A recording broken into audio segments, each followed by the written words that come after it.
75편 1절 2절 제가 봉독합니다. 하나님이여 우리가 주께 감사하고 감사함은 주의 이름이 가까움이라. 사람들이 주의 기사를 전파하나이다. 주의 말씀이 내가 정한 기약을 당하면 정의로 판단하리니. 아멘. 75편, 76편을 오늘은 함께 두 편을 소개하도록 합니다. 두 편의 시편 내용이 거의 같은 그러한 내용들이 많이 반복이 되고 있습니다.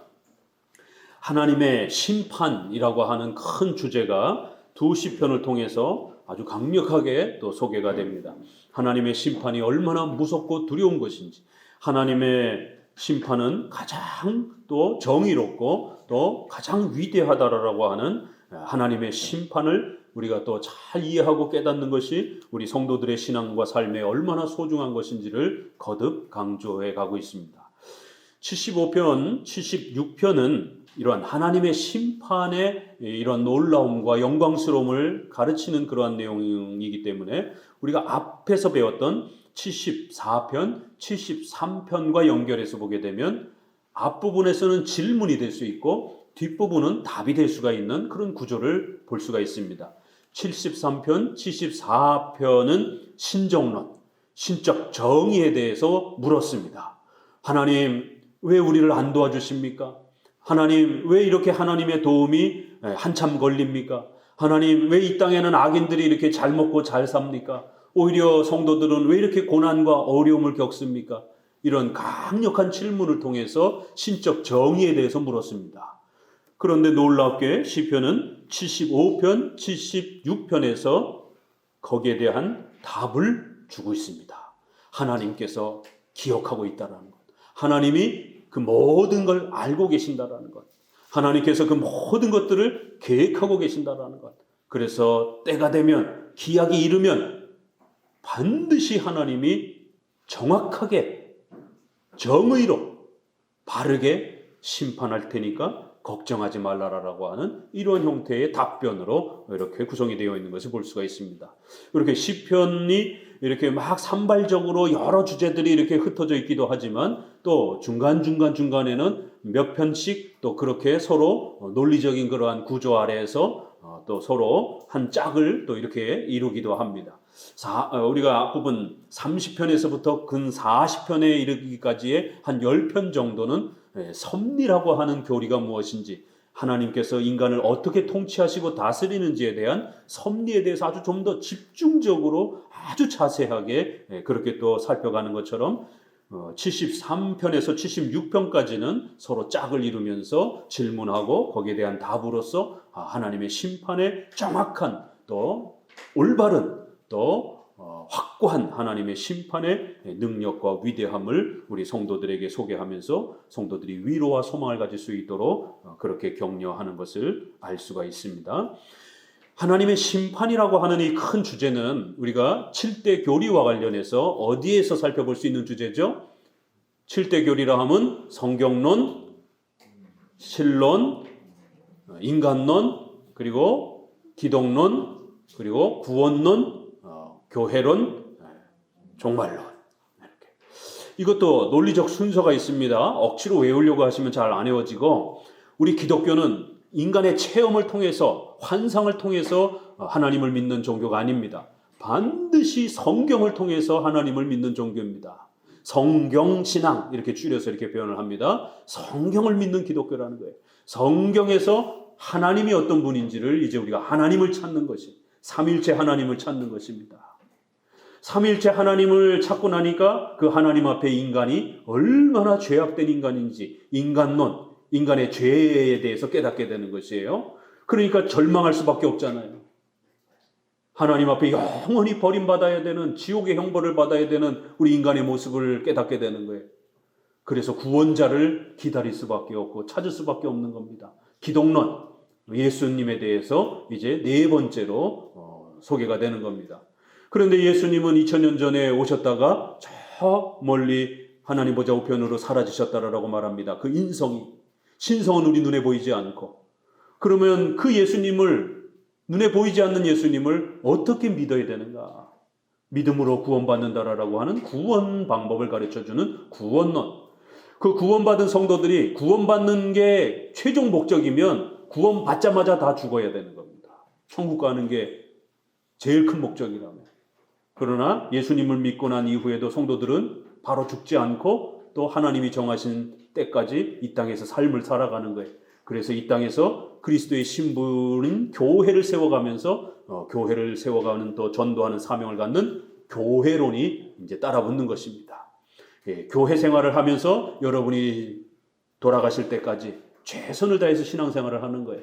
여러분의 죽음에 이르길 때까지 여러분의 죽음과 또 예수님의 최후 재림과 심판, 종말론 이렇게 7가지를 논리적으로 이렇게 순서대로 이렇게 기억하면 7개의 교리를 잘 외울 수가 있습니다. 어떤 성경을 보더라도 항상 이 7가지의 교리를 성경이 가르치는 거기 때문에 성경을 읽을 때 난해하고 좀 어렵다 그러면 본문을 전체를 이렇게 살피면서 이 전체 본문은 어떤 교리에 해당이 될까? 많지도 않습니다. 7개 교리입니다. 7개 교리 안으로 들어가면 좀 더 이제 세분화되는 내용들이 많이 있는 거예요. 이런 세분화된 내용들을 이제 우리가 소유리 문답이나 또 이런 시간에 여러분들이 부지런히 배워가는 겁니다. 큰 틀에서는 7개예요.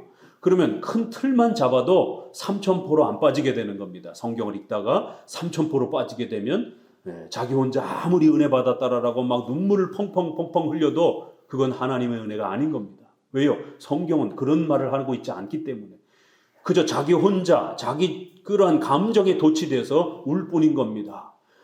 이러한 형태는 올바른 성경 읽기가 아닌 것입니다. 성경의 큰 틀인 7가지 교리 안에서 약간 적용하는 데 있어서 틀릴 수는 있어요. 그래도 큰 틀에서 실수하면 안 되는 거예요. 큰 틀에서 잘못 나가게 되면 삼천포로 빠지게 되는 겁니다. 성경은 전혀 그런 말을 하고 있지 않는데 나 혼자 막 상상을 펼치면서 이 본문이 이런 말을 했을 거야 이러면서 상상을 펼치는 그런 형태의 읽기가 되어서는 안 됩니다. 반드시 큰 틀에서 방향을 우선 찾아야 돼요. 그러면 작은 부분에서 새길로 빠지는 거는 그래도 괜찮아요. 큰 방향에서 방향을 잡았기 때문에 이렇게 성경은 큰 틀에서 7가지 교리 안에 어디에 해당이 되는가를 늘 고민하면서 먼저 찾는 겁니다. 75편, 76편도 여러 이야기들이 막 쏟아져 나옵니다. 그럴 때에 심판과 관련된 그런 주제가 많이 강조되어지고 있는 것을 보게 되면 일단 큰 7가지 틀에서는 종말론에 해당이 되는 그러한 큰 틀을 가지고 있는 겁니다. 작은 부분에서는 어떤 구원에 대한 부분, 기도에 대한 부분, 예배에 대한 부분, 이게 작은 주제들이 또 소개되기도 합니다. 그러나 계속 반복적으로 또 중요한 어떤 그 비중을 두고 그렇게 성경이 뭔가 비중성 있게 뭔가를 계속 말하고 있다? 그러면 그게 큰 줄기가 되는 거예요. 그러면 종말론에 해당이 되는 겁니다. 그러면 종말과 섭리에 대해서 우리가 함께 연결해서 또 보게 되는 겁니다. 75편, 76편은 큰 하나님의 심판, 종말이라고 하는 이 거대한 주제를 우리에게 가르치면서 그 하나님의 심판을 하나님이 어떻게 집행해 가시는지, 최후 심판 때 예수님이 재림하면서 이제 마지막 천국과 지옥의 이 거대한 최후 심판이 우리에게 주어질 것입니다. 그러나 그러한 최후 심판뿐만 아니라 이 땅에서 우리가 살아가는 동안 현실적인 또 그러한 작은 징계와 책망들도 존재한다라는 거예요. 그걸 우리가 섭리적 심판이다 이렇게 말할 수 있는 것입니다. 그래서 최후의 심판도 분명히 있지만 또 우리가 살아가는 동안 또 하나님은 뒷짐지고 가만히 계시는 것이 아니라 하나님의 계획과 뜻에 따라서 어떤 사건과 어떤 인물이 아주 매우 악하고 교회에 아주 위험하다 치게 되면 그냥 급사로 죽습니다. 그런 경우도 또 허다합니다. 아니면 그 마음이 충동을 또 악의 충동을 받아서 자살을 해서 죽는다든가 아니면 교통사고를 당해서 죽는다든가 어떤 악인들은 참 오래 살기도 해요. 김일성, 김정일 참 오래 살잖아요. 그렇죠? 그런데 또 어떤 악인들은 또 금방 급사를 통해 가지고 또 그렇게 죽기도 합니다. 그건 하나님이 판단하시는 것이 누가 더 역사에 해악이 되는지 또 누가 또 교회에 더 해악이 되는지를 하나님 보고 판단하셨다가 이건 너무 위험하다라고 판단하게 되면 바로 그 생명을 데려가 버리십니다.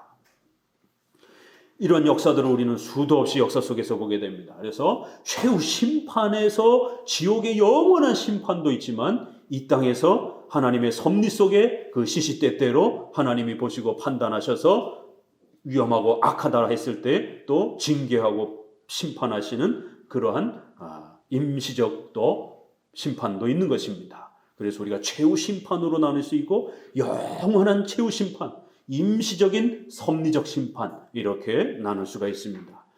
오늘 종말론과 관련된 이러한 하나님의 심판을 우리가 함께 더 자세히 배워가면서 왜 우리 성도들이 이러한 바른 종말론, 바른 성경적 그러한 종말론을 잘 배워야 되는가? 왜 목사님들을 가르치는 신학교 수업에서 이 7가지의 교리를 가르치는데 그 중에 종말론을 아주 중요한 그러한 수업으로 가르치는가? 목사님이 조직신학 교수이지 않습니까? 조직신학은 바로 이 7가지 교리를 계속해서 반복적으로 가르치는 거예요. 그리고 목사고시 시험을 볼 때도, 강도사고시 시험 볼 때도 마지막까지 이 조직신학에서 7가지 시험을 계속 보는 것입니다. 문제를 내고 성경적 종말론을 제대로 이해했는지 안 이해했는지, 세대주의적 종말론, 이단적인 종말론, 유대주의적 종말론을 잘 구별하고 있는지 그거를 테스트하는 것입니다. 종말론을 성도들이 이렇게 바르게 아는 게 왜 그렇게 중요할까? 이것은 자세하게 이렇게 논문으로 책으로 설명을 안 해도 종말론이 삐뚤어졌을 때에 그 성도의 삶과 사회에 얼마나 지대한 악한 영향을 끼칠 수 있는지 우리 한국 교회 성도들은 누구보다도 더 많이 체험했고 누구보다도 더 많이 압니다. 시한부 종말론. 한국은 2번에 걸친 큰 재난을 겪었기 때문에 6.25와 또 일제시대라고 하는 이런 엄청난 사회적 재난을 겪었기 때문에 가까운 이 100년의 안팎의 근대사에서 이렇게 어마어마한 큰 전란들을 겪었기 때문에 또 전염병이라고 하는 이런 큰 사회적 재앙을 겪게 되면 종말론 이단들이 창궐합니다. 교주들은 돈 냄새를 정확하게 맡는 것이에요. 그래서 성도들을 그러한 사회적 재난을 이용을 해서 공포심을 불어넣고 그 공포를 이용을 해서 돈을 빼앗는 것입니다. 이게 전형적인 교주들의, 사이비 종교들의 교주들이 하는 짓입니다. 그리고 여성들의 성을 빼앗고, 이러한 시한부적 종말론의 이 이단들은 한국 교회의 이단의 거의 80~90%를 차지합니다. 외국에서 들어온 이단, 우리 자체 이단, 다 마찬가지. 외국에서 들어온 이단, 여호와 증인들도 1880몇 년에 예수님 재림한다라고 하면서 시작한 겁니다.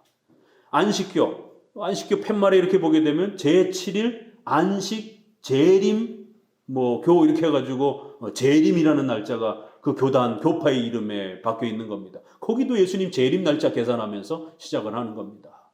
몰몬교도 마찬가지고요. 자, 우리나라의 자생적 그런 시한부 종말론 이단들 대표적으로 초창기부터 살펴본 통일교도 종말론 갖고 장난친 겁니다. 그리고 천부교라고 하는 할머니들이 리아카 끌고 다니면서 양말 팔고 어른들은 다 보셨을 거예요.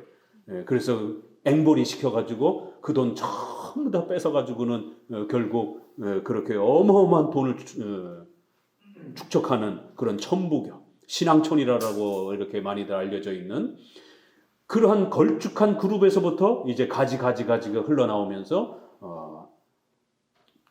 여자 성폭행 문제로 유명한 누구죠?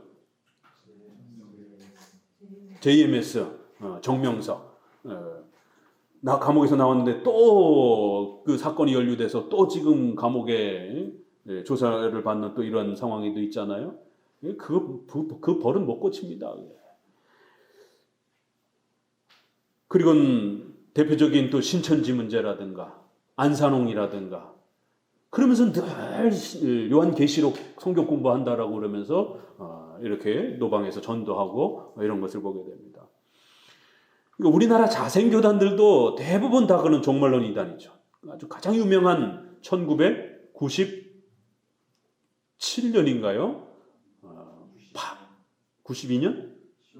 92년, 90년대 10월 달에 그렇게 휴거가 된다고 그러면서 아주 전국의 방송들이 다 모여들어가지고 그렇게 정말 성도들이 사라지나 안 사라지나 소방관, 경찰관, TV 다 동원돼가지고는 그렇게 흰옷 갈아입고는 산속으로 들어가면서 자기의 자동차, 집, 뭐 재산 뭐 이렇게 친구한테 다 주고 나는 천국 가니까 이제 필요 없다라고 그러면서 그렇게 산속으로 들어가가지고 막 소리 지르면서 결국 소방관, 경찰관들이 이 사람들이 혹시라도 이제 자기들이 믿던 게 안 이루어지면 자해할까봐 종교적 이러한 그 종말론에 미치면 사람들이 거기에 대한 허탈감 때문에 그걸 억지로라도 이렇게 성취시키려고 집단 자살을 한다든가 자해하는 이런 경우들이 역사 속에 굉장히 많습니다.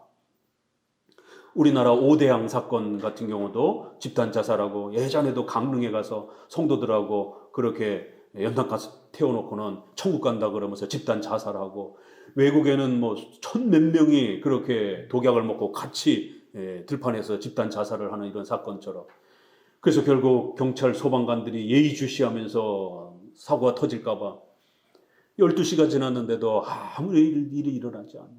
1시, 2시까지 다 소리를 지르고 막 까무러치고 막 자기들이 볼 때도 12시가 넘었는데도 아무도 사라지질 않은 거예요. 그러니 얼마나 황당하고 창피하고 무안하고 이게 도대체 어떻게 된 일인가? 그러면서 막 쓰러져서 떼굴떼굴 굴르기도 하고 이제 조금 정신 차린 사람은 일찌감치 빠져나오기도 하고 그 빠져나오는데 카메라가 다 이렇게 비치면서 왜 예수님이 안 오십니까? 막 얼굴 다 가리고 막 이게 도대체 뭔 창피입니까 이게? 다미선교회라고 그래갖고 예수 전당 불신치요. 그래서 여기 모란 사거리에도 지금은 조금 이제 많이 없어졌어요. 그렇죠? 빨간 십자가 들고 어깨띠 들고는 예수 전당 불신지요 이러면서 아주 모란 사거리에다 바글바글했습니다. 제가 학생 때 있었을 때 그 전도사님도 거기에 빠져가지고는 저희 청년들 학생들 갖다가 그쪽으로 이렇게 이끄느냐고 와가지고 이런 일반 교회 있으면 다 지옥 간다라고 이런 참교회 있어야 휴거된다라고 그리고는 돈 다 뺏어가지고는 결국 교주에게 그렇게 바치고 결국 그 교주도 종교의 자유가 있기 때문에 우리나라에서는 이상한 걸 가르쳤다고 해서 구속되지는 않습니다. 성도들 돈 다 뺏어가지고는 결국 달러로 바꿔가지고 외환 도피죄로 결국 그렇게 구속이 됐던 것입니다.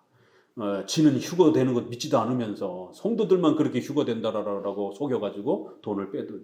얼마 전에 최근 가까이 사고가 터졌던 신옥주 씨 같은 경우도 피진가에다가 그렇게 천국 땅이라고 사놓고는 성도들 돈 다 뺏어가지고는 그렇게 결국 피지에다 땅 사놓고 거기서 완전히 정부 최고의 관료처럼 대우를 받으면서 젊은 애들 다 여권 뺏어가지고는 그 파인애플 농장 같은 데서 하루에 20시간씩 그렇게 밥도 안 주고 강제 노동시키고 이게 종말론의 이 피해는 한국이 유독 더더욱 이러한 두 번의 전란을 거치면서 이런 엄청난 고통을 겪는 사회적 아픔이 있었기 때문에 그럴 때마다 정말 그 악독한 이런 교주와 사이비 종교들이 판을 치면서 그때 이용해 먹는 게 종말론이에요.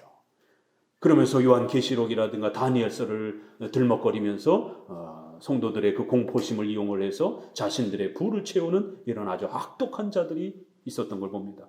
최근에는 우리가 코로나 사태를 겪으면서 이런 사이비 교주들이 그렇게 또 코로나 퇴치 무슨 부적 같은 거를 카드를 또 팔아먹기도 하고 또 자기네 교회에 오게 되면 코로나가 안 걸린다라고 그러면서 생 난리를 치고 결국에는 그걸 이용해서 또 돈을 뜯어내는 이러한 확스러운 또 종말론 이단들의 그러한 또 어지러움들을 우리가 보았습니다.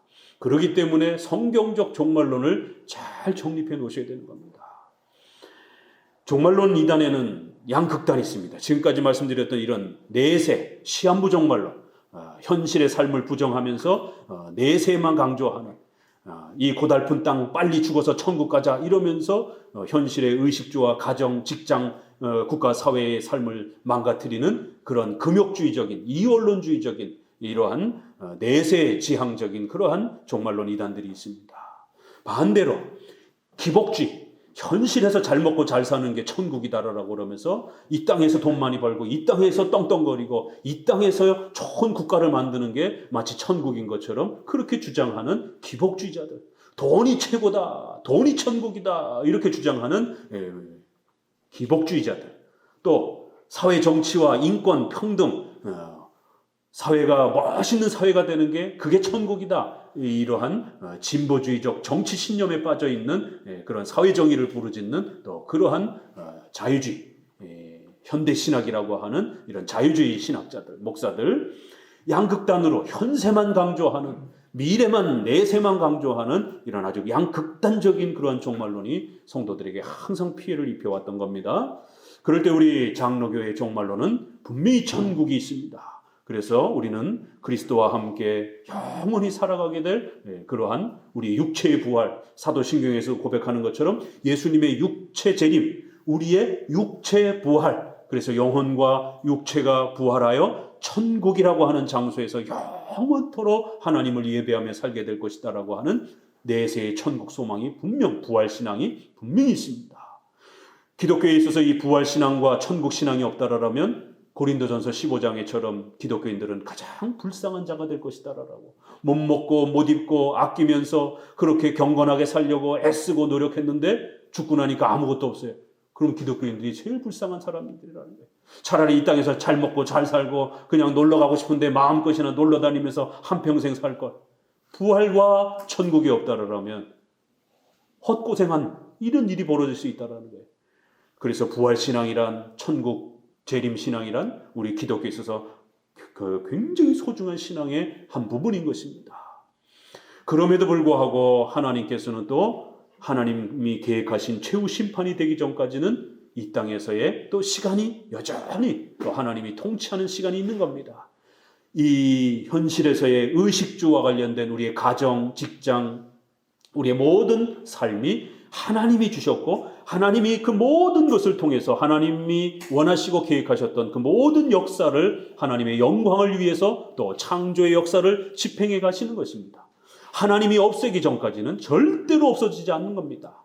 그래서 우리의 생명도 온 세상도 그렇게 하나님이 정해놓으신 때까지 우리는 열심히 최선을 다해서 이 땅에서 계획한 하나님의 역사가 이루어지도록 그렇게 살아가야 되는 것입니다.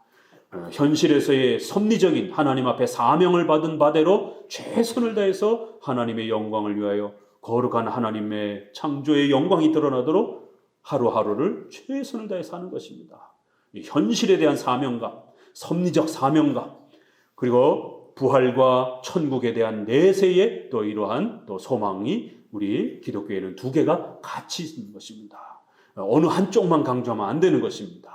이걸 대립관계로 그렇게 해석해서는 큰일 납니다. 이 두 개는 둘 다 소중한 것입니다.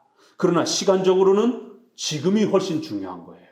왜요? 지금이 우리가 살아가야 되는 시간이기 때문에, 내세는 우리가 죽어야 그 다음에 주어지는 것이기 때문에 시간적으로는 여러분들이 지금 살아가고 있는 현실의 삶을 최선을 다해서 그렇게 살아가는 섭리적 사명감을 마음에 담고 최선을 다해서 사는 것.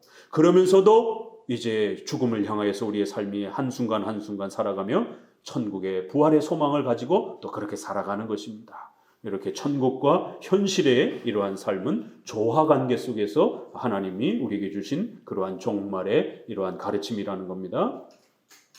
우리 마태복음 24장을 봅니다.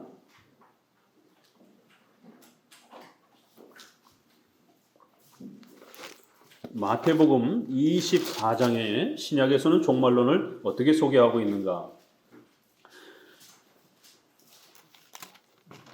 마태복음 24장 아주 유명한 신약의 종말론장이죠. 4절을 같이 읽어봅니다. 시작. 예수께서 대답하여 미혹을 받지 않도록 주의하라. 많은 사람이 이르되 나는 그리스도라 하여 많은 사람을 난리와 난리 소문을 듣겠으나 너희는 삼가 두려워 말라. 이런 일이 있어야 하되 끝은 아직 아니니라. 민족이 민족을, 나라가 나라를 대적하여 일어나겠고 처처에 기근과 지진이 있으리니 이 모든 것이 재난의 시작이니라. 이렇게 예수님도 분명히 종말의 최후 심판과 관련된 이러한 중요한 역사적인 또 그러한 사건이 있을 것이다 라고 경고하고 있습니다. 마가복음 13장 또 읽어봅니다. 신약에서는 마태복음 24장, 누가복음 21장, 마가복음 13장 요 세 군데가 종말론과 관련해서 아주 집중되어 있는 그런 내용입니다. 마가복음 13장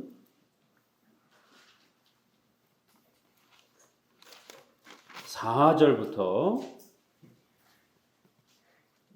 읽어보도록 합니다. 4절 우리에게 이르소서 어느 때에 이런 일이 있겠사오며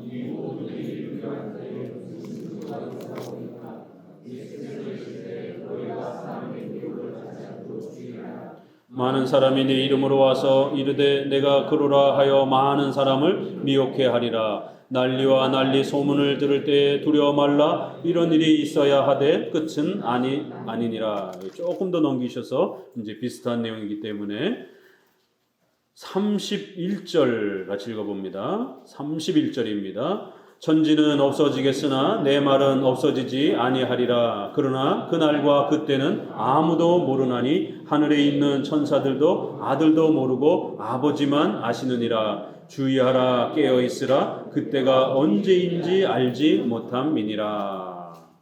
이렇게 예수님께서 최후 심판과 종말의 이러한 부분이 분명히 있다라고 말씀해 주십니다. 하지만 조심해야 될 것이 있다라고 말하죠. 그 시간, 재림의 시간, 장소, 사건 이런 부분에는 집중하면 안 된다라는 거예요. 이런 걸 알려고 덤벼들어서는 안 된다라고 예수님 스스로 아주 선을 분명히 긋습니다. 예수님조차도 모른다라고 이렇게까지 분명히 선을 거줍니다. 그런데 오늘날 대부분의 이러한 몰몬교, 여호와 증인 다 그 예수님의 재림 시간을 계산을 하고 또 그 다음에 장소, 유대주의, 시오니즘이라든가 백투 예루살렘 운동이라든가 탈무드, 하브루타, 최근에 일어난 이러한 유대주의 운동들입니다. 이게 다 중세 십자군 운동. 예수님이 어디 재림한다고요? 예루살렘에 거기 재림한다라고. 이런 식의 예루살렘을 성지화시키는 이런 영토주의적 해석을, 민족주의적 해석을 해서 결국 전 세계의 이러한 전쟁을 불사하는 이러한 장소에 대한 또 이웃 나라가 그렇게 10개 국가가 합쳐지면은 세상에 종말이 온다라고 하면서 열뿔에 대한 이러한 다니엘서의 이러한 또 요한계시록의 이러한 그 열뿔의 이러한 개념을 그런 국가적 영토적으로 이렇게 해석을 해서 특정한 그러한 장소나 어떤 이벤트와 사건에 맞춰 갖고 해석하려고 하는 지금 이웃 나라가 10개국이 넘어버렸습니다. 저희가 청년 때 이제 막 7개, 8개 막 이렇게 될 때에 그때 막 한참 2000년 전에 그렇게 이웃 나라가 10개가 합쳐지게 되면 바로 그게 10국가요, 10뿔이다 이러면서 세대주의자들, 순복음교회 이런 목회자들이 얼마나 시한부 종말론처럼 그렇게 가르쳤는지요. 그래서 휴거 된다라고 그러면서 영화 틀고 다니고 그리고 각 교회마다 그런 휴거 영화 가지고 막 부흥회하고 휴거 되니까 이 땅에서 돈이 필요 없는 거예요. 학교 다닐 필요 없는 거예요. 왜 지금 신천지가 아이들이 청년들이 신천지면 빠지면 학교 안 가고 직장 그만두고 이혼하고 이런 파괴적인 반사회적인 일들이 일어나는가? 이 종말론 극단적 종말론 사상 때문에 그런 겁니다. 그때와 그날과 이 부분에는 아무도 모른다라는 거예요. 도적같이 그렇게 오실 것이다 라고 표현합니다. 그렇기 때문에 너희가 할 일은 뭐라고요? 깨어 있으면 된다라는 거예요. 그때는 언제인지 알지 못하니까 깨어서 하루하루를 최선을 다해서 신앙생활하라. 이렇게 예수님이 권면하는 겁니다. 요한계시록 하나 더 봅니다. 20장입니다. 신약의 마지막 최후 심판에 대한 부분을 이렇게 소개합니다. 20장입니다. 요한계시록 20장 11절부터 읽어봅니다. 또 내가 크고 흰 보좌와 그 위에 앉으신 자를 보니 땅과 하늘이 그 앞에서 피하여 한데 없더라. 또 내가 보니 죽은 자들이 물온대손하고 그 보좌 앞에 섰는데 책들이 펴있고 또 다른 책이 펴졌으니 곧 생명책이라. 죽은 자들이 자기 행위를 따라 책들에 기록된 대로 심판을 받으니 바닷가 그 가운데 죽은 자들을 내어주고 그 사망과 음부도 그 가운데서 죽은 자들을 내어주매 각 사람이 자기 행위대로 심판을 받고 사망과 음부도 불못에 던지우니 이것은 둘째 사망이라 곧 불못이라. 누구든지 생명책에 기록되지 못한 자는 불못에 던지우리라.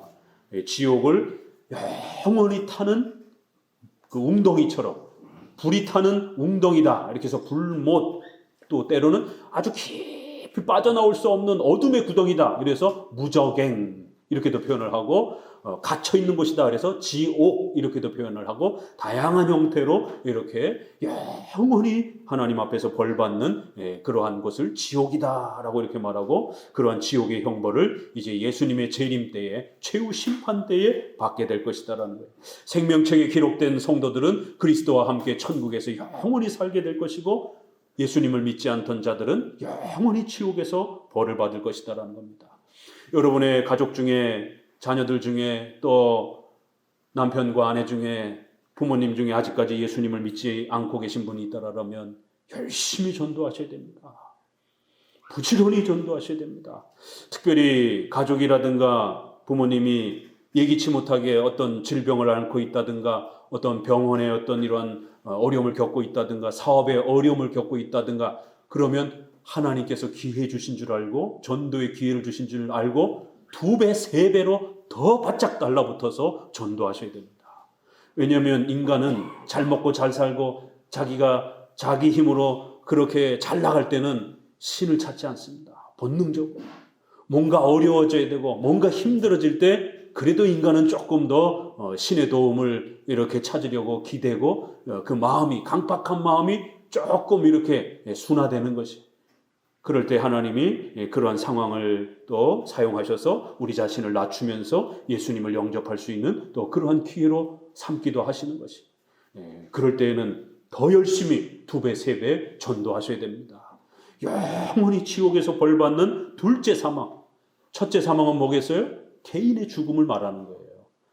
개인의 이러한 죽음, 또 예수님 믿지 않고 이 땅에서 비참하게 살아가는 그러한 첫 번째 사망이다 이렇게 표현하고, 두 번째 사망은 영원히 지옥에 던져지는 것을 지옥의 사망이다 이렇게 말합니다.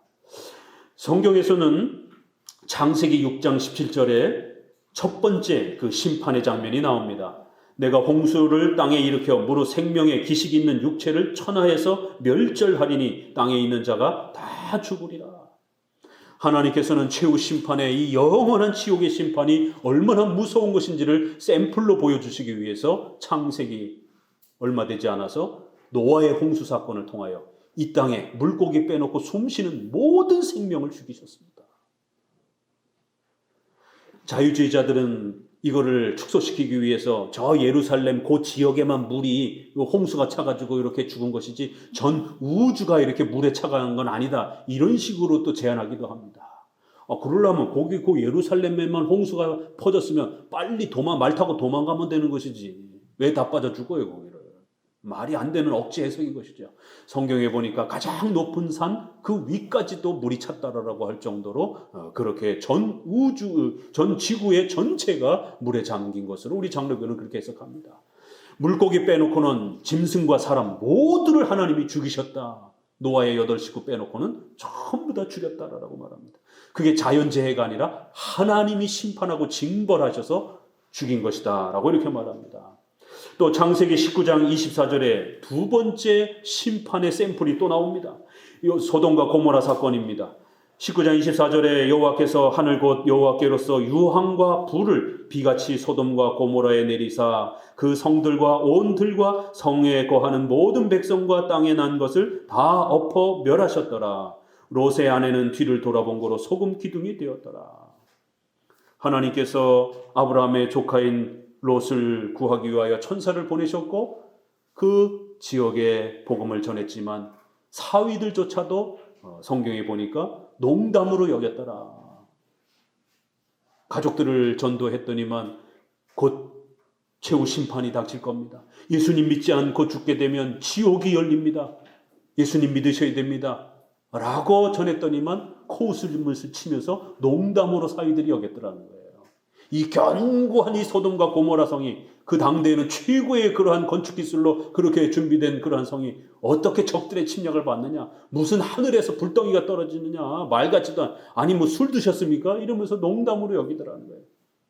결국 롯과 두 딸만이 그렇게 구출을 받으면서 불과 유황이 그 소돔과 고모라를 불로 싹 태워 죽이는, 첫 번째는 물로다가 사람을 죽이는 심판의 장면이 나오고, 두 번째는 불로다 싹 태워 죽이는 그런 장면이 나옵니다. 다행히 롯의 아내는 반강제로 쫓겨 나오듯이 그렇게 억지로 남편을 따라 나오긴 나왔지만 결국 여전히 불신앙의 이러한 마음속에 갈팡질팡하다가 결국 뒤를 돌아보면서 소금 기둥이 돼버리는, 돌 기둥이 돼버리는, 참 무슨 이게 영화의 한 장면 같은 이러한 장면들이 결국 하나님의 말씀을 온전히 신뢰하지 못한 이런 불신앙자들은 전부 다 죽어버렸고, 나오는 그나마 기회를 얻어가지고 겨우 빠져나오던 자도 그렇게 참된 신앙을 갖고 있지 않던 의심하는 자는 여전히 또 그렇게 돌기둥으로, 불과 유황에서는 피했지만 결국 돌기둥이 되어 죽는 이러한 참혹한 모습을 보게 됩니다. 이렇게 성경은 구약이나 신약이나 곳곳에서 우리 개인의 죽음을 이야기하고 있고, 이 죽음은 단순한 질병이 아니라 하나님 앞에 아담이 범죄하여 그 원죄의 대가여 죄값이다라고 말하고 있습니다. 그리고는 그 죄값 때문에 이제 최후 심판에는 영원한 지옥의 심판이 준비되어 있다라고 엄중히 경고하는 것입니다.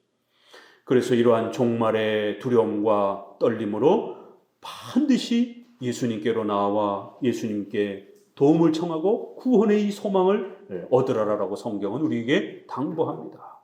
그리고 또 이제 우리 성도들에게 있어서는 이 땅에 비록 아직 최후 심판이 일어나지 않는다 할지라도 용기를 가지고 힘을 내라는 거예요. 언젠간 반드시 하나님이 정하신 그 심판의 때가 올 거기 때문에 지금 잠시 비록 어렵고 힘든다 할지라도, 때로는 악인들이 잘 되어지는 것처럼 오히려 악인들이 교회 전체를 쑥대밭을 만들 것처럼, 우리가 지난 앞선 시편에서 본 것처럼 그렇게 사탄이 악인들을 동원해서 교회를 전멸시키려고 그렇게 짓밟는 그런 고통도 하나님은 허락하실 것이다라는 거예요. 왜요?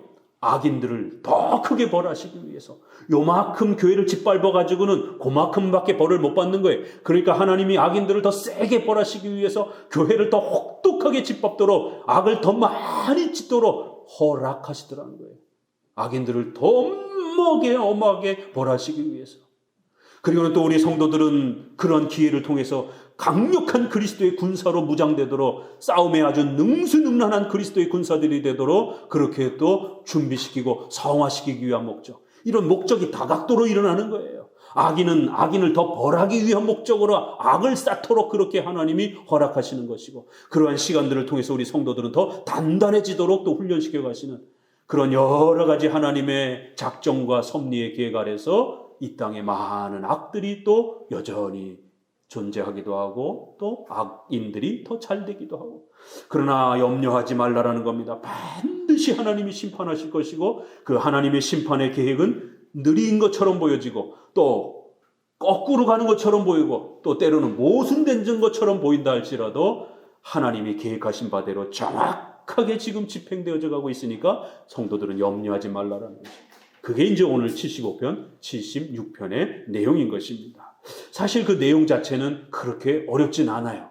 그렇지만 이 종말론의 이 큰 주제, 또 그 다음에 종말론에 있어서 이러한 섭리적인 하나님의 놀라운 인도하심에 대한 그러한 또 통치 방식도 우리가 잘 이해해야만이 이 신적 정의의 문제와 연결해서 하나님의 심판의 영광스러움과 위대함을 바르게 깨달을 수가 있습니다. 자, 본문을 조금 더 볼까요?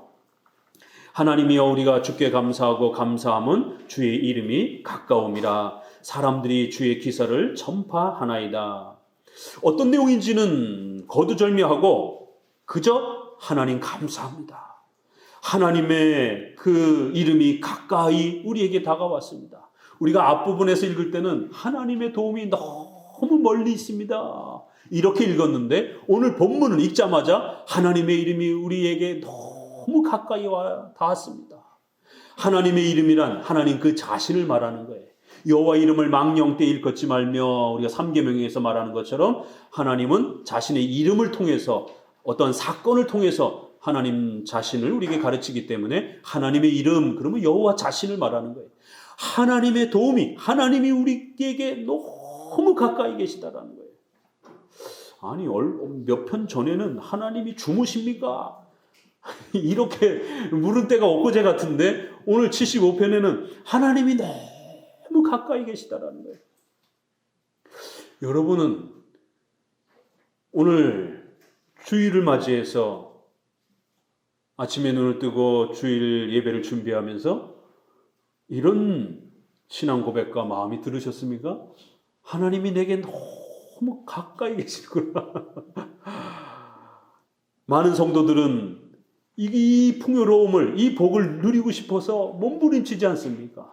눈을 떠봐도 어디를 둘러봐도 하나님이 안 계신 것 같고, 하나님이 안 보이시다 보니까 하나님은 나로부터 멀리 계신 것만 같고, 그런데 오늘 본문을 시작하자마자 하나님이 내게 너무 가까이 계시다라는 거예요.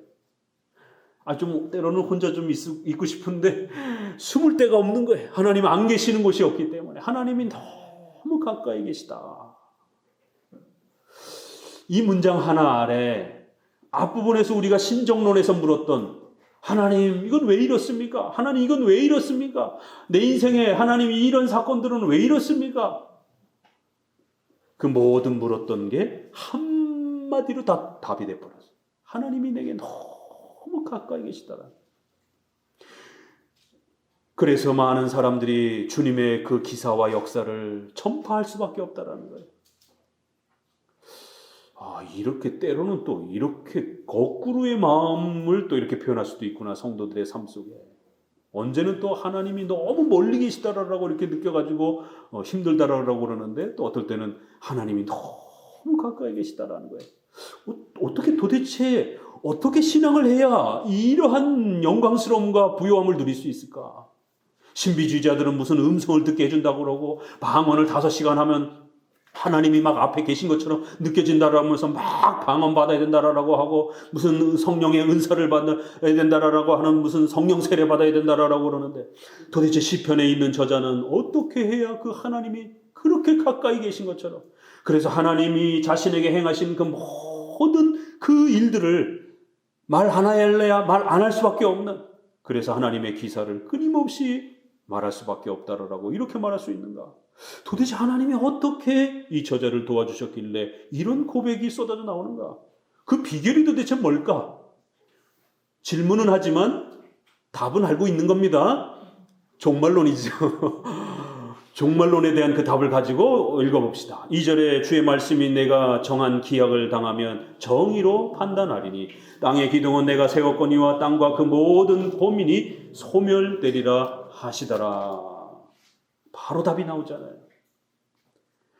어떻게 그렇게 하나님이 가까이 계신 것처럼 잘 때도 깰 때도, 여러분이 직장에 갈 때도, 여러분이 자식을 키울 때도, 여행을 갈 때도, 여러분이 삶을 살아갈 때도 한순간도 하나님이 여러분을 떠나 계시지 아니하시고 하나님이 늘 여러분과 함께 가까이 계시다라는 것을 어떻게 그렇게 절실히 느끼고 확신하면서 살아갈 수 있는가?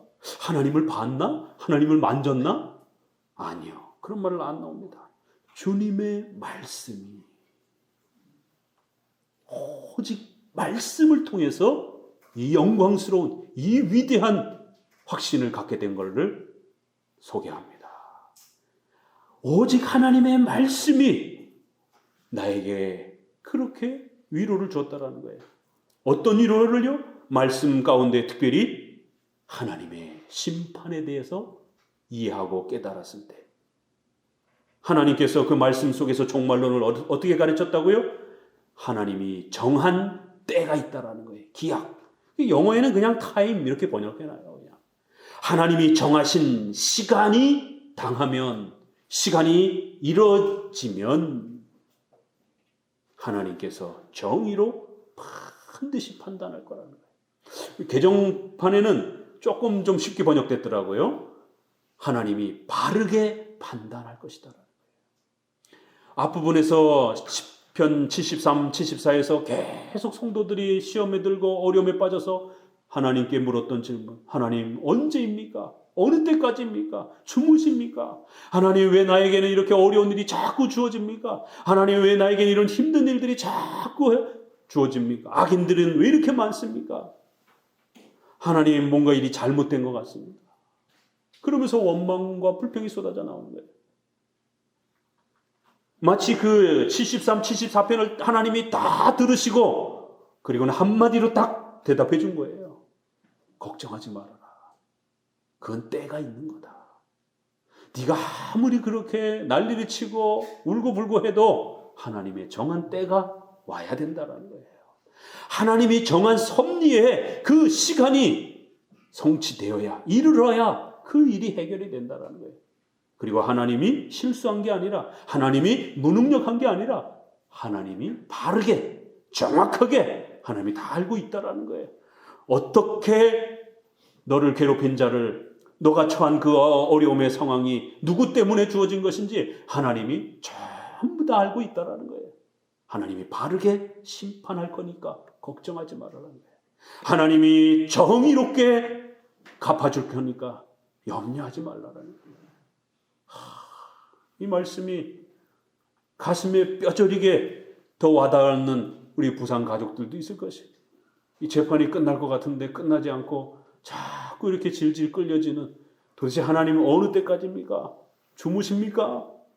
지난주에 그렇게 하소연할 수 있는, 그러나 올챙이 쪽 생각하면 안 되는 거지. 개구리가 올챙이 쪽 생각 못하는 것처럼 2년 전 생각을 하셔야지요. 하나님 제발 살려만 주시면, 재판만 할 수 있게만 해주시면. 지금 다 이겨놓고 이제 조금 마무리 짓는데 벌써 또 마음이 싱숭생숭해가지고 하나님 주무십니까? 이러시면 안 되는 거죠.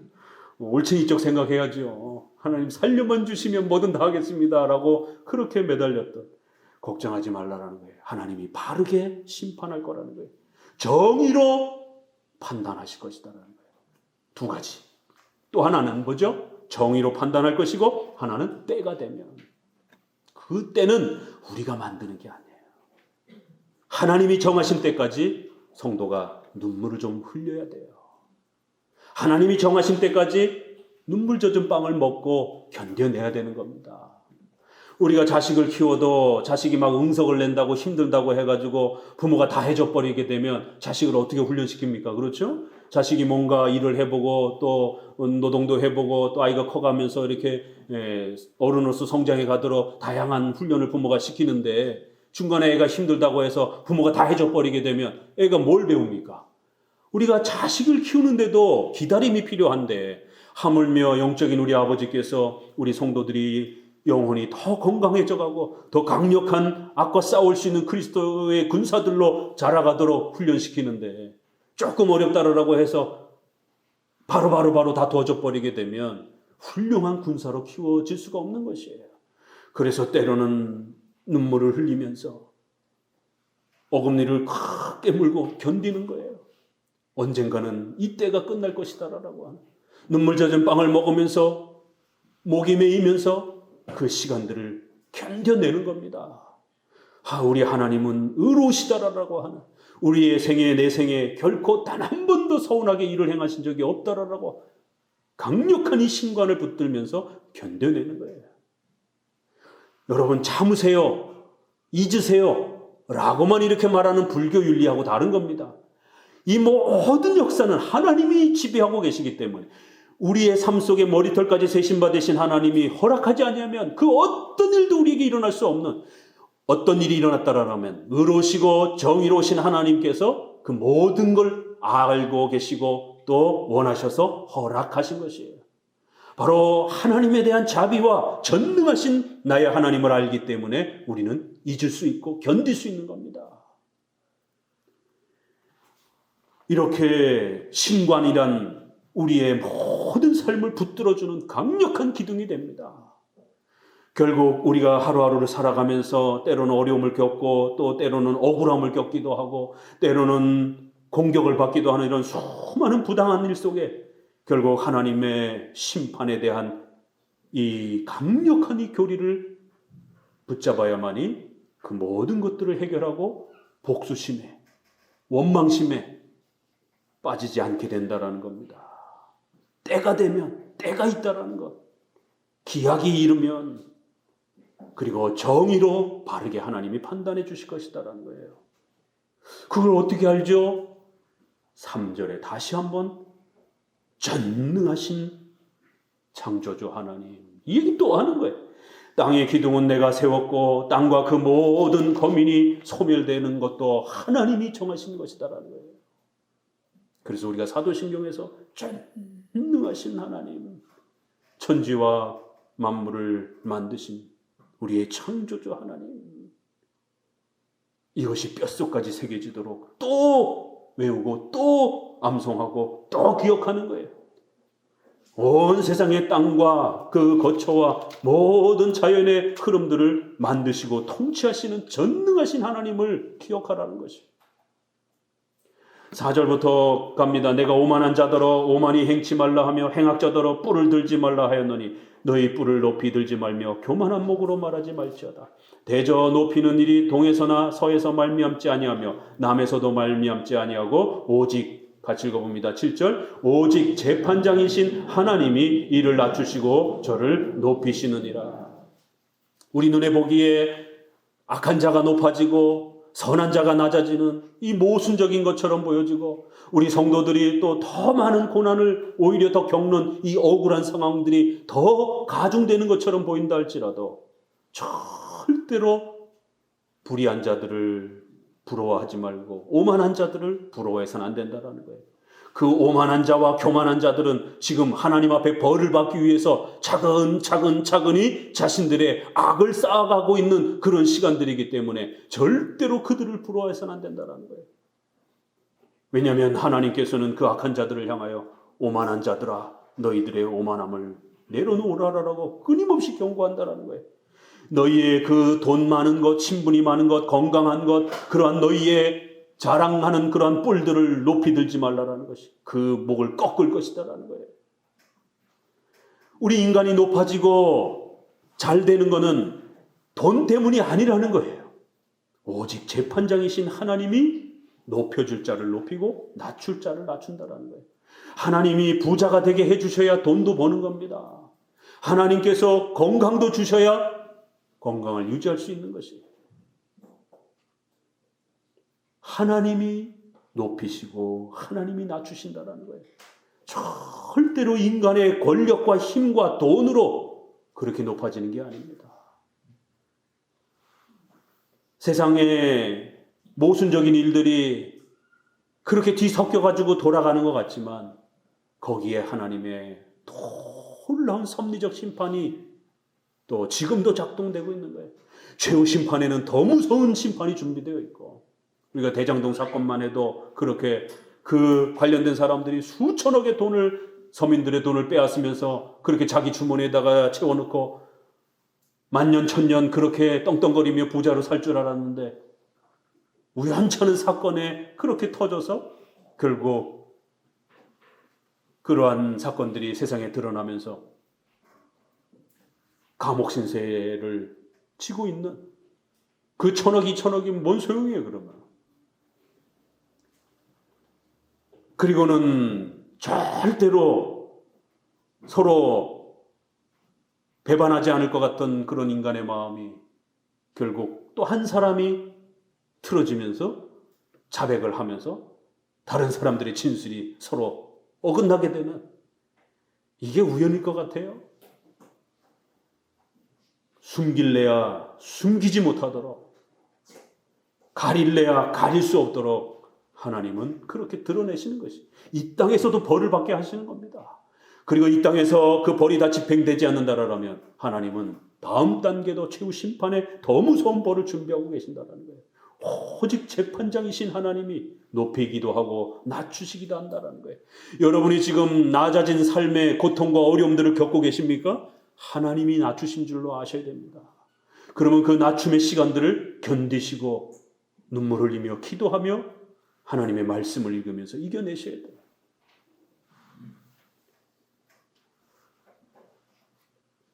8절 여호와의 손에 잔이 있어 술 거품이 일어나는도다. 속에 섞은 것이 가득한 그 잔을 하나님이 쏟아내시나니 실로 그 찌꺼기까지도 땅의 모든 악인이 기울여 마시리로다.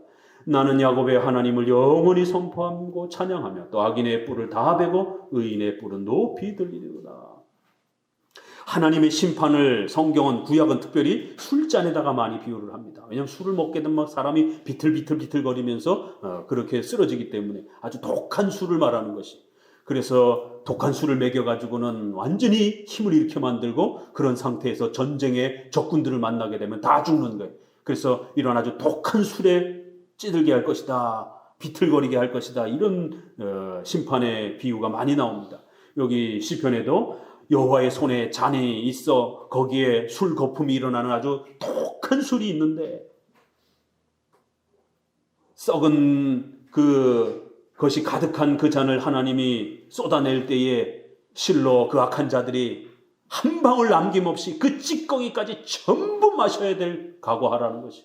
이런 비유가 요한계시록에도 그대로 나옵니다. 그들이 악행했던 그 한 방울 한 방울까지 전부 다 찌꺼기 하나를 토를까지 전부 다 본인들이 먹어야 될 것이다라는 것이. 하나님은 그만큼 충분히 악인들이 악을 행한 걸 알고 계시고 그들을 어떻게 벌해야 그들이 가장 세게 벌받을지를 알고 계시고 또 이 술독에다가 비유를 한 것은 술을 한 모금만 딱 먹어도 독한 이러한 술은 마치 독과 아주 악한 독처럼 온몸에 그냥 순식간에 퍼지는 것처럼 이렇게 하나님의 심판은 느린 것 같지만 한 번 마시기 시작하게 되면 몸을 가눌 수 없을 정도로 전 몸을 마비시킬 정도로 그렇게 신속하게 집행이 된다는 거예요. 하나님이 때가 안 돼서 지금 기다리고 계셔서 지연되고 있는 것처럼 보일 뿐이지 하나님이 손대기 시작하게 되면 순식간에 퍼지면서 그의 모든 의식을 잃고 찌꺼기 하나까지 전부 다 본인이 범했던 악행의 그 열매들을 먹으며 심판을 받게 될 것이다라는 거예요. 그래야 하나님이 그 악인의 높아진 뿔들을 전부 다 베어 없애버릴 것이다라는 겁니다. 하나님의 심판을 의지하고 억울하더라도 잊으셔야 되는 거예요. 분노하고 아프고 억울하지만 내려놔야 되는 거예요. 개인적 복수의 심에 불타오르게 되면 하나님을 의지하지 않는 불신앙도 되는 거고 또 계속 복수하고 싶은 마음 때문에 일상생활을 못하게 됩니다. 영화를 너무 많이 봐가지고 원수를 외나무다리에 딱 만나갖고 얼큰이 잘 맞다. 이 아비의 원수 내가 평생토록 칼을 갈아놓으라. 이건 영화고 평생토록 칼 갈게 되면 그 사람 인생이 뭐가 됩니까?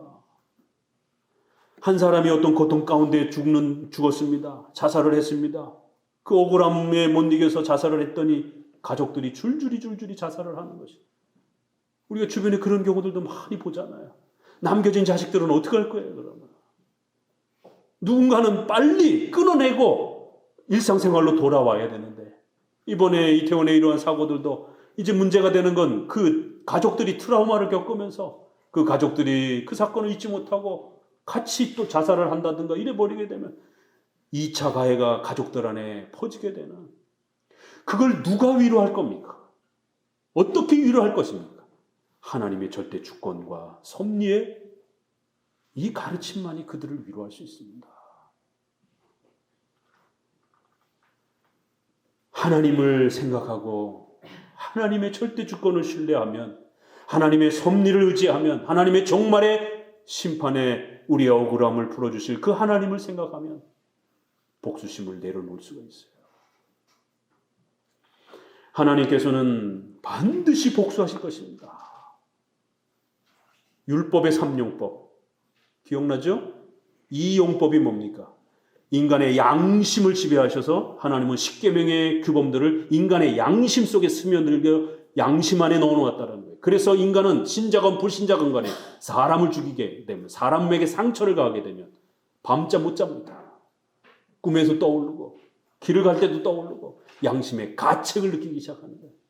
물론 양심을 정말 팔아먹은 사람들도 있어요. 간혹 사람 죽여놓고 버젓이 다리 뻗고 자는 사람들도 간혹 있을 수는 있어요. 그러나 대부분의 사람들은 벌벌벌벌 떨고 식은땀 흘려. 그 나중에 차라리 도망 다니다가 경찰에 잡혀가지고 차라리 속이 시원하다라고 이제 다리 뻗고 잘 수 있겠다라고 그런 경우들 우리 주변에 많이 보잖아요. 이 양심의 공포라고 하는 것은 무시무시한 겁니다. 잠 못 잡니다. 두 번째, 국가를 세워서 국가가 대신 벌을 가하도록. 국가의 재판과 사법권이 때로는 마음에 안 들고 때로는 부족하다 할지라도 하나님은 국가를 세워서 그 국가의 형벌을 통하여 범죄를 처벌하도록 그렇게 하시는 거예요. 맡겨야 되는 겁니다. 개인이 복수하려고 하면 안 돼요. 만약에 여러분이 억울해가지고 그 개인을 찾아가서 복수했어요.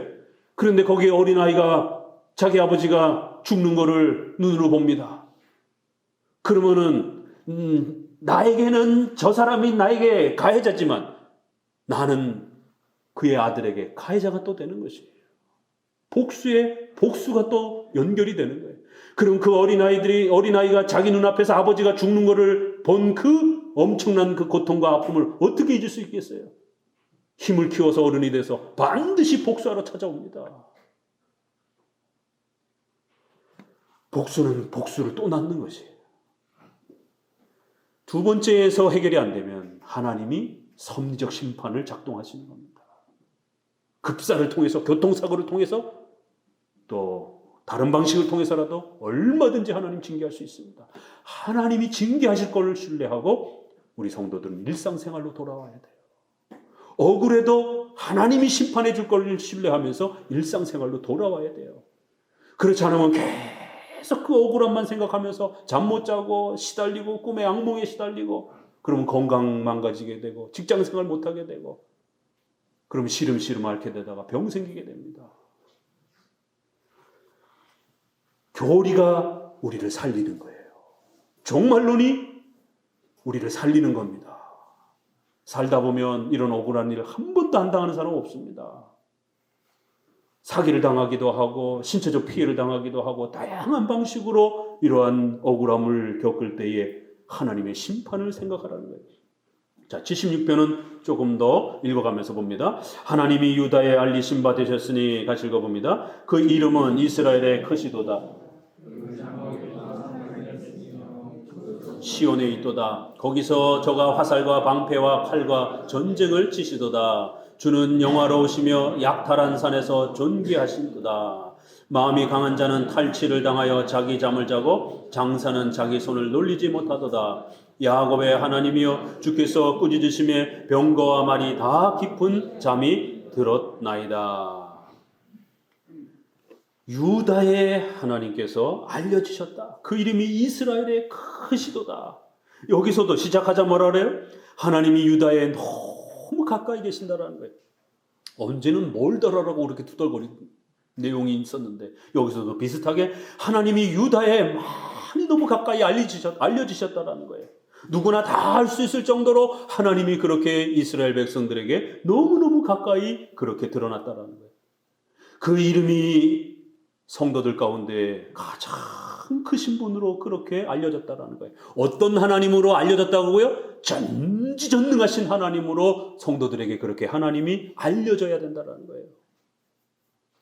하나님의 절대주권, 예정, 작정, 섭리 이런 하나님의 크신 하나님이다 라는 이런 성경의 강력한 신관이 우리의 삶에 얼마나 소중한지를 이렇게 선언합니다. 한마디로 하나님은 크시다. 이렇게. 왜냐하면 그 장막에 그 살렘에 이건 이스라엘을 구약의 교회를 표현하는 대표적인 표현입니다. 하나님이 이스라엘의 유다의 그 장막에 그 살렘에 그 시온에 하나님이 함께 계신다는 거예요. 우리가 어렵고 힘든 일을 당한다 할지라도 하나님이 우리 멀리 저 멀리 계시는 게 아니라는 거예요. 하나님이 주무시고 계시는 것처럼 그렇게 저 멀리 계시는 게 아니다라는 겁니다.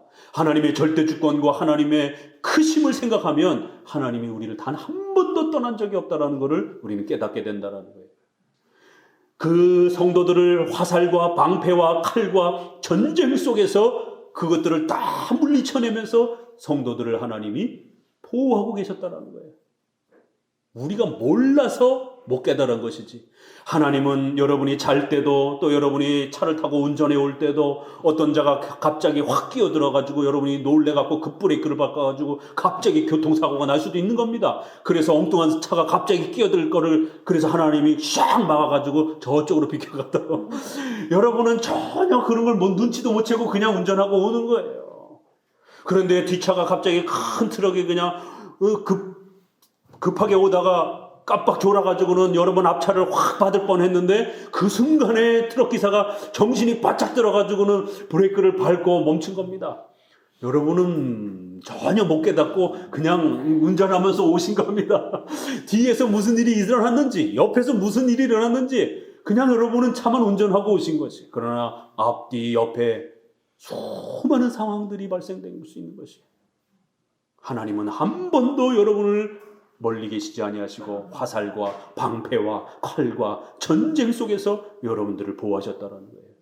그래야 하나님은 약탈한 산에서 존귀하시도다. 조금 어려운 표현인데 약탈한 산보다도 이렇게 영어 성경에 보게 되면 more 이렇게 되어 있어요. 약탈한 자들보다도 강포한 자들보다도 포악스러운 자들보다도 왜냐면 우리가 그들을 자꾸 두려워하니까 그런 약탈한 자들 포악스러운 자들보다도 하나님은 더 높으시고 강력하시고 존귀하시도다. 하나님은 크시다. 이 말을 다시 말하는 거예요. 우리가 두려워하는 그 악한 자들보다도 더 크신 하나님이시다. 하나님은 그들을 어떻게 통치하는가 이렇게 설명합니다. 5절 읽습니다. 마음이 강한 자는 탈취를 당하여 자기 잠을 자고 장사는 자기 손을 놀리지 못하도다. 왜 우리가 악한 자와 힘이 센 자를 두려워합니까? 그들이 가진 힘, 돈, 권력 때문에 무서워하는 거예요. 그러나 하나님은 그 악한 자의 마음이 그 강한 자는 탈취를 당하게 된다는 거예요. 마음이 강한 그 자가 그 권세를 누렸는데 어느 날 그 마음을 다 빼앗긴다는 거예요. 그래야 잠을 자듯이 완전히 무기력하게 만들 거라는 거예요. 장사 힘이 세고 권력과 힘을 휘두르던 자들은 자기 손을 놀리지 못하고 자신의 그 권세와 직분을 써먹지도 못하고 오히려 그 권세 휘두르다가 감옥에 가는 이런 세상 역사를 우리는 수도 없이 보는 거예요. 걱정하지 마시라는 거예요. 하나님이 그 악한 자들의 마음도 뺏어버릴 거라는 거예요. 우리를 괴롭히려고 했던, 우리를 향하여 사기치려고 했던 그 마음까지, 그들의 마음까지 하나님이 뺏어가신다는 거예요. 그들의 그 마음을 빼앗아 버리게 되면 어떤 일이 벌어지느냐? 무기력해져서 완전히 잠자는 차처럼 그렇게 아무것도 할 수 없는 깊은 잠에 빠져드는 자처럼 그렇게 된다라는 거예요. 주고 주는 경외할 자니 주께서 한 번 노하실 때 누가 주의 목전에 서리까? 주께서 하늘에서 판결을 선포하심에 땅이 두려워 잠잠하였나이다. 곧 하늘이 땅의 모든 온유한 자를 구원하시려고 판단하러 일어나실 때로다. 진실로 사람의 노는 장차 주를 찬송하게 될 것이요 그 남은 노는 주께서 금하시리라. 하나님이 노하시면 아무도 그 앞에 서지 못한다라는 거예요. 두 번, 세 번 노할 필요도 없다라는 겁니다. 그저 한 번만 노하셔도 모든 악한 자들은 무릎 꿇게 될 것이다라는 거예요. 더 놀라운 것은요, 10절 같이 읽어봅시다. 진실로 사람의 노는 장차 주를 찬송하게 될 것이요 그 남은 노는 주께서 금하시리라. 이 로마서에서도 이걸 그대로 끌어다가 인용합니다. 악한 자들이 악을 행하고 성도들을 괴롭히려고 하고 그 엄청난 노를 쏟아낼 것 같지만 그 사람의 노도 하나님의 섭리의 도구일 뿐이라는 거예요. 인간의 그 악한 행위들도 장차 주를 찬송하게 될 거라는 거예요. 하나님의 영광을 드러내는 도구로밖에 안 쓰인다는 거예요. 참 기가 막힌 표현입니다. 하나님의 절대 주권과 섭리를 정확하게 깨달으니까 하나님의 심판이 어떻게 작동되는지를 이렇게 깊이 깨닫는 거예요. 악인들이 악을 막 행하려고 하는 것, 교회를 괴롭히는 것, 우리를 괴롭히는 것, 그거 하나님이 허용해 주셔야 일어납니다. 허용적 작정, 허용적 섭리. 머리카락 하나까지도 하나님이 허락하셔야만이 우리 성도들 머리카락 건들 수 있는 겁니다. 하나님이 허락하셨기 때문에 일어나는 거예요. 그 악한 자들의 노는 장차 하나님의 섭리의 도구로 다 쓰여져서 결국 하나님을 영화롭게 하는 도구로 그렇게 쓰여질 거라는 거예요. 하나님께서 허락하지 않으면 절대 사람의 노도 나타날 수가 없다. 우리에게 닥칠 수 없다라는 겁니다. 이게 그런 표현입니다. 어마어마한 표현이에요. 그러니 성도들은 염려하지 말라라는 거예요. 그리고 남은 노, 그 악한 자들이 우리를 더 진멸시키려고 우리를 아예 없애려고 하는 그 포악스러운 그 마음들, 그 남은 그들의 노는 우리 성도들에게 도움이 되지 않는다라면 스톱! 여기까지. 더 이상은 안 돼. 성도들 괴롭히면 안 돼. 그 남겨진 노들은 하나님이 금지시킨다라는 거예요. 성도들에게 더 위험이 될 것 같으면, 성도들에게 혹시라도 엄청난 해를 끼칠 것 같으면 하나님이 남은 노를 없애버린다라는 거예요. 욥기서를 보세요. 사탄이 욥을 충동질할 때 그래요. 그럼 어디 한번 욥을 테스트해봐라. 훈련 차원에서 허용합니다. 갑자기 불이 떨어져서 재산을 잃고 자식이 죽어나가고 고통을 겪습니다. 그렇지만 절대로 욥의 몸을 건드려서는 안 된다. 그 맛입니다. 그 조건에서 욥을 괴롭히는 거예요. 하나님이 허락하신 만큼만 사탄이 괴롭힐 수 있는 거예요. 하나님의 주권과 섭리에 인간의 노는 그저 도구로 쓰일 뿐이라는 거예요. 인간이 아무리 우리 성도들을 괴롭히고 집어삼키려고 한다 할지라도 절대로 하나님이 허락하지 아니하면 일어날 수 없다라는 거예요. 주께서 금하실 것이다라는 겁니다. 때가 되면 하나님이 그들의 악행을 물어서 심판하실 것이고 또 시시때때로 일어나는 그러한 고난과 어려움들은 하나님의 섭리 속에서 하나님의 섭리의 도구로 쓰이는 것입니다. 우리 성도들을 성화시키고 강력한 군사로 훈련시키는 그러한 회초리 정도로 그런 막대기 정도로 그렇게 하나님이 쓰실 뿐이에요. 정말 성도들에게 위험이 닥칠 그런 위험이라면 하나님은 전부 다 금지시켜 놓는 겁니다. 절대로 성도들의 생명을 해할 수 있는 그런 정도의 위험은 허락하지 않는 것이에요. 하나님이 이렇게 섭리하시고 심판하시고 그리고 남겨진 모든 부분들에 대해서는 최후 심판으로 그렇게 또 갚으실 것이에요.